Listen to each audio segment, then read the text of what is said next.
আমার মনে হতো যে না, মনে হয় আমিও কোথাও একটা যেতে পারবো, যেটা এখন আমার কাছে মনে হচ্ছে অসম্ভব। আমি মারিয়া সুলতানা মিতু পড়াশোনা করছি তুলনামূলক সাহিত্য সংস্কৃতি ইনস্টিটিউটে, জাহাঙ্গীরনগর বিশ্ববিদ্যালয়ে। তো আমার অ্যাডমিশন জার্নিটা অনেকেরই যেরকম স্মুথ হয় না, আমারটাও ছিল না। আমি সেকেন্ড টাইমার, প্রথমবার হচ্ছে প্রস্তুতি নিব করে, মানে জাহাঙ্গীরনগর যেটা হয় প্রথমবার যারা পরীক্ষা দেয় তাদের বেলায়, যে ভাবি অনেক কঠিন হবে প্রস্তুতিটা, প্রশ্ন অনেক কঠিন হবে, তো প্রস্তুতি পরে নেওয়া হয় না। তো সেকেন্ড টাইমে হচ্ছে সেম কোচিংয়ে ভর্তি হলাম অফলাইন ব্যাচে।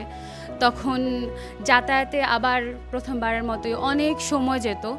তো তখন আমি ইউটিউবে মহসিন ভাইয়ের হচ্ছে ভিডিওগুলো দেখতাম।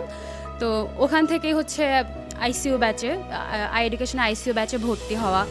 এবং সবচেয়ে বেশি আমাকে হেল্প করেছে যেটা, মহসিন স্যারের হচ্ছে মানে ওনার ক্লাসগুলো বেশ ইনফরমেটিভ তো হতোই, প্লাস উনি বেশ মোটিভেট করতেন। মানে আমাদের সেকেন্ড টাইমারদের যেটা হয় যে আমরা খুবই ডিমোটিভেটেড হয়ে যাই, আমাদের একটা ফ্যামিলি প্রেশার তো থাকেই, আর নিজের ওপর সেলফ ডাউটটা খুব বেশি থাকে। তো ওনার ক্লাসগুলো করে আমার মনে হতো যে না, মনে হয় আমিও কোথাও একটা যেতে পারবো, যেটা এখন আমার কাছে মনে হচ্ছে অসম্ভব। দেন হয়ে গেল আলহামদুলিল্লাহ। এখন সব কিছু মিলিয়ে যেখানে আছি ভালো আছি। দোয়া করবেন আমার জন্য। Thank you.